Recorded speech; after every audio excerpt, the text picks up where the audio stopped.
Neymar যে আসলে একটা আধমরা ভূত হয়ে গেছে এই জিনিসটা তারা আসলে ভুলে যায়। আর্জেন্টিনা এখন হয়ে গেছে মাননীয় স্পিকার ছ্যাঁকা খাওয়া প্রেমিকের মতন। ব্রাজিল একটা অশ্লীল দল, হামাগুড়ি দিয়ে পুলিশ তাকে ভিক্ষাই করতে পারবে, আর কিছু করতে পারবে না মাননীয় স্পিকার। নেইমার আসলেই আমরা জিতে যাব, নেইমার আসলেই আমরা জিতে যাব। প্রথমে যদি আমরা আমাদের হাতের ডান দিকে তাকাই, দেখবো আসলে ঝাঁকড়া চুল নিয়ে দুইজন মানব সন্তান বসে আছেন। এক হচ্ছে অন্ধ শাফি, যিনি হচ্ছে পর্তুগালকে রিপ্রেজেন্ট করতেছেন। আরেকজন হচ্ছে আমাদের লম্বা কলা গাছ সাগর কলা রিপ্রেজেন্ট করতেছেন। সাগর কলাও দেখতে যেমন, তিনিও দেখতে এরকম, হলুদ আর হলুদ। পরবর্তীতে আছেন জার্সি খুঁজে না পেয়ে আমার মতন ক্লাবের জার্সি পরে চলে আসছেন ফ্রান্সের প্রতিনিধিত্বকারী পিএসজির সমর্থক আমাদের ছোট ভাই। এবং আমার বাম পাশে আছেন প্রথমেই হাইল হিটলার, প্রথমেই আছেন আমাদের তুষার শুভ্র, যিনি জার্মানিকে প্রতিনিধিত্ব করতেছেন। এর পরবর্তীতে আছেন হচ্ছে মানে আসলে কামের কোনো কাম নাই, তাই হচ্ছে সকালে ঘুম থেকে উঠে চলে আসছি, এমন একটা সঙ্গ নিয়ে আসছি যে আমি অনেক কিছু পারি কিন্তু আসলে কোনো কিছুই পারি না। পরবর্তীতে এইবার যাই, প্রথমেই আসি ব্রাজিলের কথায়। আজকে সকালের খেলা তো আমরা সবাই দেখছি না? দেখার পরে আমার মনে হয়েছে যে এই টিমটা কি আদৌ 5 বার যারা বিশ্বকাপ জিতছে নিয়ে গর্ব করে? মানে বর্তমান দুনিয়ায় খেলা হইলে এই দলটা আদৌ একবার বিশ্বকাপ জিততে পারতো কিনা আল্লাহ মালুম। আমি আমার জন্মের বছরে হচ্ছে একবার দেখছিলাম যে ব্রাজিল হচ্ছে বিশ্বকাপ জিতছে, এরপরে কোনোদিনই বিশ্বকাপ জেতার মতো দল আর তারা গোছাইতে পারে নাই। এখনো তারা তাদের যেই ভূত আছে, অতীতের ভূত, ওই ভূতের তারাতেই হচ্ছে তারা দৌড়াচ্ছে। ওই ভূতের তারাতেই তারা চিন্তা করে যে নেইমার আসলেই আমরা জিতে যাব, নেইমার আসলেই আমরা জিতে যাব।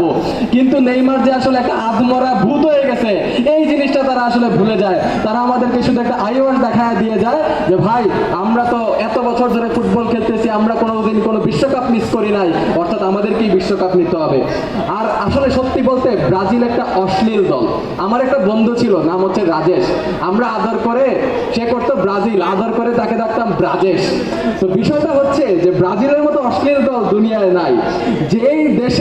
যেই ফুটবল দলের নামটাই অশ্লীল, ওই দেশের মানুষজন এবং ওই দেশের ফুটবলাররা কতটা অশ্লীল একবার ভেবে দেখেন।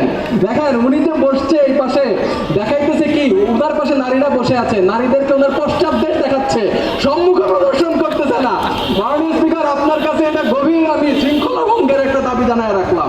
পরবর্তীতে তারা বলে যোগ বলিত, আমরা আসলে এখন বর্তমানে বলতেছি খেলা দেখে সত্যিই মনে হয় যোগ আসলে কোথায়, তো যোগ কোথায়, যোগ আমরা দেখতে পাই না। পরবর্তীতে তাদের যদি বর্তমান অবস্থা নিয়ে কথা বলি, লেফট ব্যাক রাইট ব্যাক দুইটাই মাননীয় স্পিকার ডেড।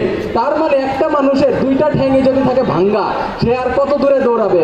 হামাগুড়ি দিয়ে পুলিশ তাকে ভিক্ষাই করতে পারবে, আর কিছু করতে পারবে না মাননীয় স্পিকার। পরবর্তীতে মাননীয় speaker defending champion, our reigning champion Argentina. মাননীয় স্পিকার আর্জেন্টিনা এখন হয়ে গেছে মাননীয় স্পিকার ছ্যাঁকা খাওয়া প্রেমিকের মতন। এই যে তারা একটা ওয়ার্ল্ড কাপ জিতছে এতদিন পরে, এই ওয়ার্ল্ড কাপের ছবি বুকে জড়ায় ধইরা সারা জীবন এইটাই কইতে থাকবে, এই যে আমার প্রেমিকা আমার বুকে শুয়ে আছে, এর চাইতে বড় ভালোবাসা দুনিয়ায় নাই। কিন্তু মাননীয় স্পিকার আমাদেরকে বুঝতে হবে যে এই জায়গায় একজন এমন বলতে পারবে না আর্জেন্টিনার স্কোয়াডে মেসি ছাড়া আর কতজন খেলোয়াড় আছে, 5 জনের নাম কেউ বলতে পারবে না। এতই অজনপ্রিয় এরা। পরবর্তীতে মাননীয় স্পিকার এই জায়গায় এই যে বিশ্ব এখন তারা কেন মনে করে যে আমরা আসলে আপনার প্রেমিকার মতো আসলে এক্স এর হারানোর যেই দুঃখ আমরা ভুলতে পারতেছি না, তারা আসলে এই জন্যই মনে করে যে 6টা পেনাল্টি পেয়ে যে একটা বিশ্বকাপ আমি জিতছি, এরপরে তো আর এরকম হবে না, আর তো এরকম পেনাল্টি আমি পাবো না। মাননীয় স্পিকার সময়টা একটু বাড়ায় দিন।